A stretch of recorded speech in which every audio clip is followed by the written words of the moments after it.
Assalamualaikum warahmatullahi wabarakatuh.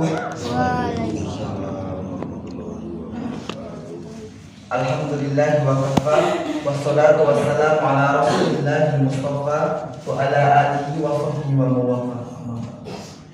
Asyhadu an la ilaha illallah wahdahu la syarika lahu wa asyhadu anna muhammadan abduhu wa rasuluh. Pertama-tama dan yang paling utama, marilah kita panjatkan selalu puja dan puji syukur kita atas kehadirat Allah Subhanahu wa taala atas segala nikmat yang telah Allah berikan kepada kita semua, mulai dari nikmat sehat, nikmat sempat, dan nikmat yang lain. Jamaah sekalian yang dirahmati oleh Allah Subhanahu wa taala, alhamdulillah pada pagi hari ini kita masih diberikan kesempatan oleh Allah, masih diberikan dan masih dibangunkan oleh Allah SWT. Karena di luar sana tentu banyak orang yang pada pagi hari ini tidak bisa melaksanakan sholat, tidak bisa melaksanakan sahur, atau mungkin pada pagi hari ini masih belum dalam keadaan Islam. Kedua kalinya salawat dan salam marilah kita haturkan selalu kepada junjungan kita, baginda kita, Nabi besar Muhammad Sallallahu Alaihi Wasallam, atas segala perjuangan beliau dalam memperjuangkan agama Islam. Sampai detik ini kita bisa merasakan manisnya iman dan indahnya ajaran agama Islam.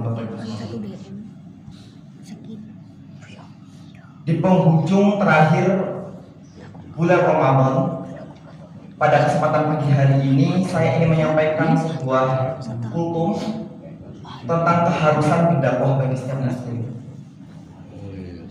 Mungkin Bapak Ibu sekalian bertanya, mengapa saya menyampaikan materi tentang dakwah?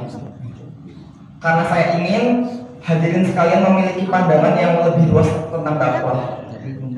Dakwah itu tidak sesulit dan tidak sesempit apa yang kita pikirkan, Bapak Ibu sekalian.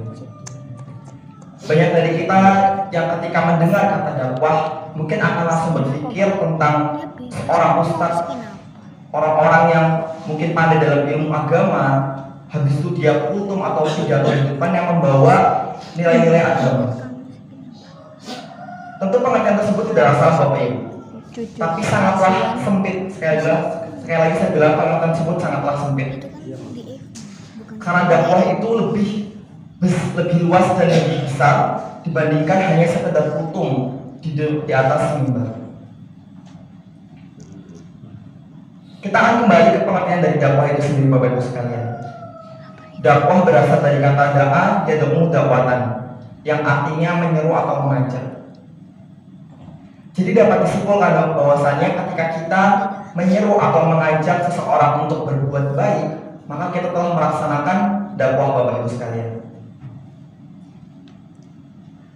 Dan mengapa dakwah ini menjadi keharusan atau suatu hal yang sangat penting bagi setiap muslim? Karena mengutip dari sebuah hadis, balighu anni walau ayat, sampaikanlah dariku walau satu ayat, hadis riwayat Bukhari.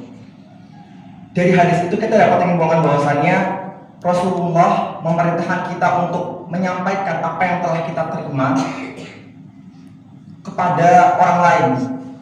Ketika kita memperoleh suatu ilmu atau suatu kebaikan, diusahakan kita mampu memberikan ilmu itu kepada orang lain, Bapak Ibu sekalian.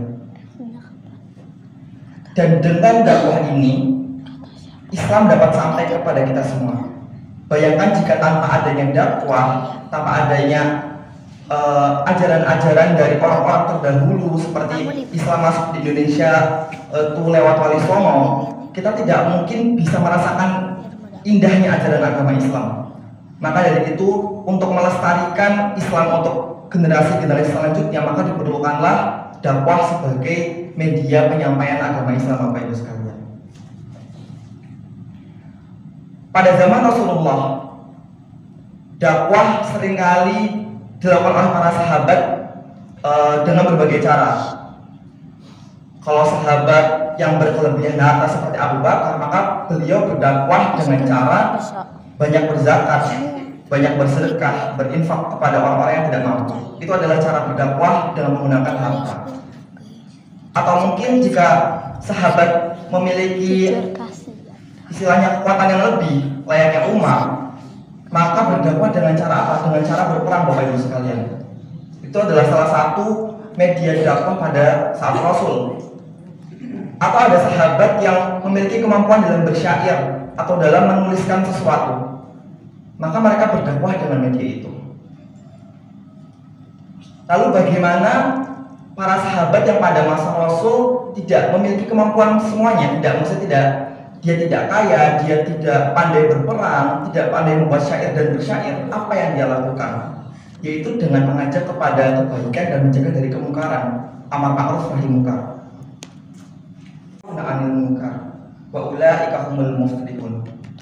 Dan hendaklah di antara kamu ada segolongan orang yang menyuruh kepada kebaikan, menyuruh berbuat yang ma'ruf dan mencegah dari yang mungkar, dan mereka itulah orang-orang yang beruntung. Ayo sedekah dan lain sebagainya. Tapi untuk mencegah kemungkaran itu adalah satu hal yang bisa dibilang sulit. Kayak kita bandingkan saja, misalnya kita mengajak orang sholat, itu akan lebih mudah dibandingkan kita menghentikan orang-orang yang mungkin sedang berantem, orang-orang yang mungkin sedang melakukan tindakan-tindakan seperti tindakan kejahatan atau mungkin menghibah di pinggir jalan. Mungkin kita akan lebih sulit ketika mencegah hal tersebut. Maka daripada kita tidak bisa melakukan pencegahan terhadap hal yang mungkar, maka kita bisa melakukan mengajak kepada kebaikan. Itu Bapak Ibu sekalian. Lalu dakwah apa aja yang bisa kita lakukan pada saat ini? Itu sangatlah banyak Bapak Ibu. Ketika Bapak Ibu memiliki kelebihan dalam kemampuan dalam ilmu, Bapak Ibu bisa mengajar kepada anak-anak, mengajar kepada dan sebagainya. Itu adalah cara dakwah kita dengan kita memiliki ilmu. Atau mungkin dalam Quran Surat Al-Asr ayat 3, innal insana lafi khusrin illa illal ladzina amanu wa amilus sholihati wa tawassaw bis-sabri wa tawassaw bis-sabr. Dengan cara mengingatkan kepada kebaikan Bapak Ibu sekalian, kita bisa berdakwah kepada orang-orang di sekitar kita dengan mengingatkan atau menasihati kepada hal-hal yang baik. Itu juga merupakan cara kita dalam menunaikan dakwah Bapak Ibu.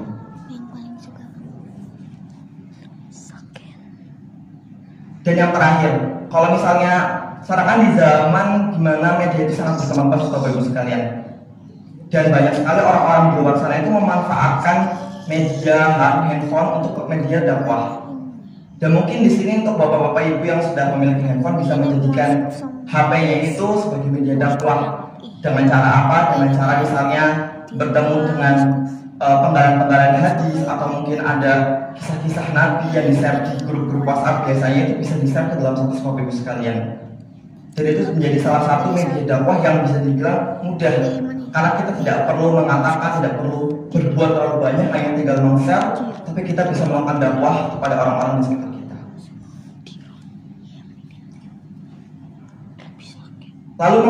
Lalu pertanyaan terakhir, mengapa kita harus berdakwah Bapak Ibu sekalian?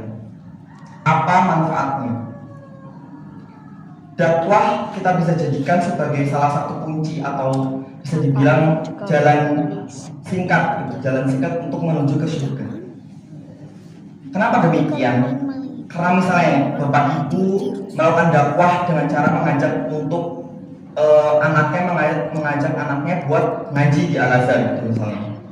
Dan si anaknya ini menyampaikan kepada teman-temannya, dan teman-temannya ini menyampaikan kepada teman-temannya lagi untuk ngaji di Al-Azhar.